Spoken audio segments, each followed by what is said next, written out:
Hi there, I'm Lena Anani, and you're listening to She Wrote a Book, where I interview amazing women from all over the world who also happen to be published authors. I created this show to educate, entertain, and inspire you to be the voice you want to hear in the world. Did you know this episode comes with a free gift? It's a webinar for aspiring authors who want to learn my insider secrets on writing and publishing books. You can access this free training instantly at SheWroteABook.com/bonus.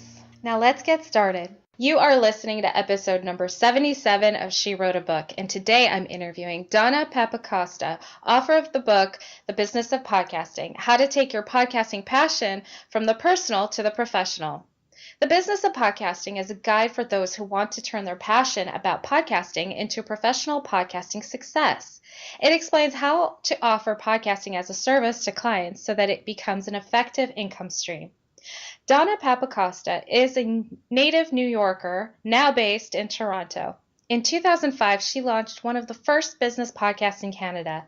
Today, she leads workshops in communications and social media and produces podcasts for clients throughout North America. Again, her book is called The Business of Podcasting, How to Take Your Podcasting Passion from the Personal to the Professional.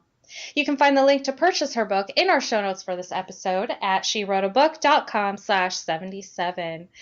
So Donna, thank you so much for being a guest today. I'm really excited you're here, and I can't wait to dig into your book and the process of it all. But my first question for you is this: why did you decide to write and publish this specific book? Well, thanks for inviting me today, Lena.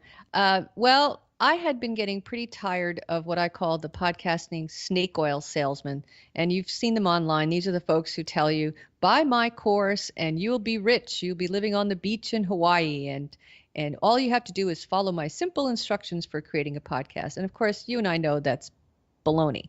So I approached a colleague of mine, Steve Lubetkin, who's based in New Jersey. He was also a longtime podcaster. And I said, Steve, would you like to co-author a book with me? And I explained why, what I just told you. And he said, great idea. So we started hashing out how we would do it and what we would cover. And as you said, we talk about how to offer podcasting as a professional communication service, but we also touch on ways to monetize your podcast if you are producing your own podcast for yourself. So it's for both of those audiences. Awesome. What made you decide to partner up? Well, I'm sure I could have done it on my own, but I always think two heads are better than one. And I sort of wanted to have someone to reflect ideas off and say, Steve, what do you think of this? We agreed on most things. Sometimes in the book, we have differing opinions and we say that, Steve does it this way, Donna does it this way. And it turned out to be a really great partnership. And I'm glad in the end that I teamed up with him. I had done other books on my own, and this was the first time with a co-author, and it was a positive experience. That's great. I love that. I love that, you agreed on most things, but you disagreed on some, and yet you still shared the differing opinions. I really appreciate that because you want to know you want to get a good idea of what other people think, because you never know. Sometimes, your idea works for me. Sometimes the other person's idea works for me. So that's awesome. I love that you did that. So tell me a little bit about your logo. I'm not your logo, but I'm looking at the book cover image, and I see that it's three logos. One logo is a picture of a person with a headset on, plus a heart equals $. Tell me a little bit more about that. Well, I was really happy with that. I hired a graphic designer I know called Val Sana, and he worked with Steve and me to create this. We wanted something that was very striking, that would reproduce in all different sizes of formats, sometimes small, sometimes large. So yes, it's a person plus the heart, meaning passion or love for podcasting, and then the $. If we were hesitant a little bit, like, is that too crass? And we said, no, people want to make money. It's okay to make money. And so I love the icons that make up that logo. I agree. I love it. And yeah, that $sign is definitely necessary, especially because your subtitle says you're taking it from personal to professional. Professional means you're making money, right, doing what you love, right? Yes. Hopefully it's what you love, doing what you love. Can you tell me a little bit about what that journey was like to be a co-author?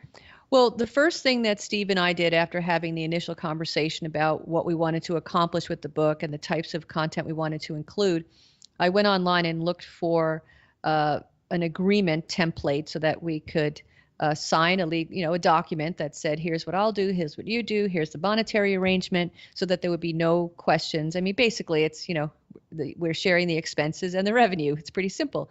But both of us agreed, even though we knew each other, that it was a good idea to have something in writing, and we did that.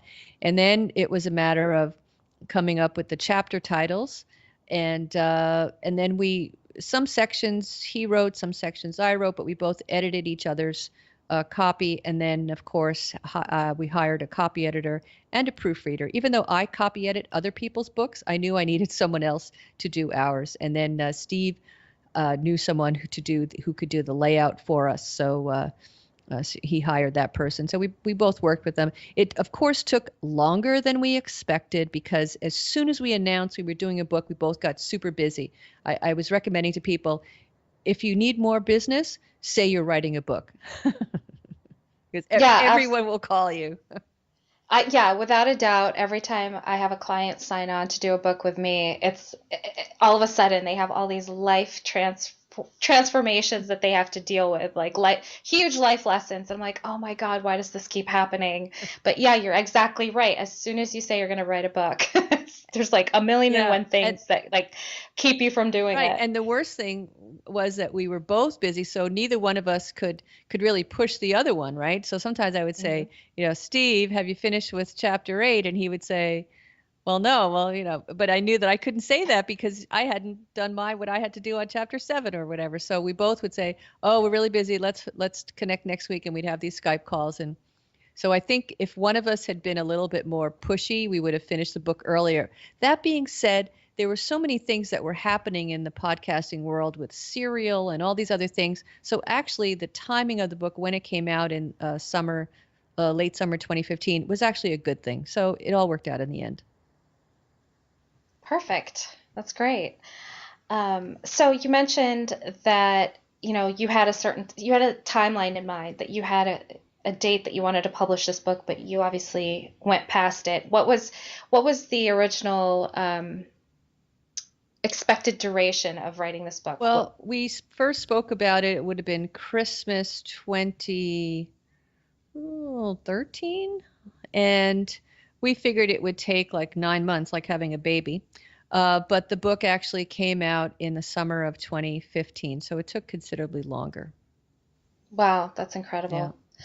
Yeah. What was the most challenging part of this whole experience, writing this book, co-writing this book? I guess it's really just making it a priority, and without compromising the work I was doing for clients. My client work had to come first. My family, of course, was important, and any commitments I had made to them, and in my personal life. So it's like anything else. It's that balance. I don't even know if the word balance is the right word, but it's prioritizing. And of course, you try to let anything else that's unnecessary just fall away. If I don't need to be working on that, then it just, I can't even think about it. So I'm usually pretty good at focusing. I never miss deadlines for clients, but I'm so bad at keeping commitments to myself. So I need to get better at that.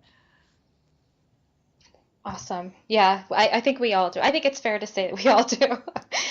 Especially, if we're balancing, an entrepreneurial lifestyle. We've got a podcast, we've got books to write, we've got, the clients that we've got to deal with, and then we've got real life, that definitely takes the center stage. Awesome. So what have you heard from your readers? What's like the most common thread of feedback that you've heard? Well, from your readers? We've had some really great feedback. People saying, we used a couple of these on the blurbs on the back, like Karen Ho, who's a podcast consultant in Denmark, said, reading and using this book is a must, whether you come from a professional background in communications or from a non-professional background as a podcaster offering your services to businesses. This book is the perfect guide. And that's what we're hearing from people, that Steve and Donna tell it like it is. They're giving you good advice. Listen to what they say. They know how to do it, which makes you feel really good when people say that. Absolutely. It does. Does it inspire you to want to create more, especially more books, especially on the topic of podcasting? It does in a way. I'm not sure exactly what the next one will be. I have a small ebook that I did a few years ago called the Podcast Scripting Book, which is only available in Kindle format, and it still sells. It's amazing that people still, they're still buying. It's a little book. It's like $5 or something. People buy that. So I haven't quite formulated what the next book will be. So Great. And just for fun, what do you consider to be the biggest misconception that podcasters have about producing a podcast for someone else? the biggest misconception, I think it's the creative control, because if you're used to producing your own podcast, you have definite ideas about how to do it and what the format should be and what the content should be. When you're working with a client, they're in control. They may ask for your advice and you will share your advice, but if they want to have 5 minutes of compliance information and a disclaimer at the end and you think that that sounds ridiculous, well, that's too bad. That's what they want. So you can offer your advice, but in the end, it's the podcast is something that meets the client's needs and not your creative needs. And you have to sort of put your ego aside and know that you're serving the client. Like I said, you still want to offer your counsel if you think that there's something that they're doing that's, they just shouldn't be doing. But if in the end, it's up to them. So I think some podcasters don't like that because they're used to running their own show and they have to put their own needs aside. Great. And what do you love most about being an author? It's so funny that a lot of people will say, do you have a book? Like if you're doing a speaking engagement, they always ask if you have a book. And for years I had to say no because I didn't count the podcast scripting book, or I had done a parenting book many years ago. I was commissioned to write. So I didn't really count those because they had nothing to do with mostly what I was speaking about. But now I could say, yes, I have a book and I could hold it up in my hand. So it's kind of a nice feeling.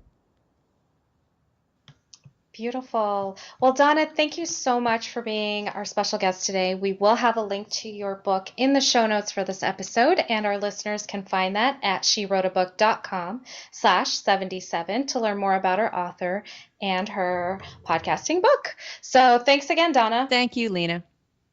Thank you for listening to She Wrote a Book. If you enjoyed this episode, then subscribe now so you can automatically get access to all new episodes, and feel free to share your inspired thoughts with us in the comments too. I'd love to hear from you. Are you ready to write your own book? Get started now with my quick and concise webinars so you can learn my insider secrets on writing and publishing your own book. Claim your free gift now at SheWroteABook.com/bonus. Until then, may you always feel good and make magic. Feel good, make magic now. Lena and Anani will show you how. Ignite that wisdom inside of you and show the world what you do. To publish, write, and promote. Learn the best way to go. OMG, do it now. Lena and Anani will show you how.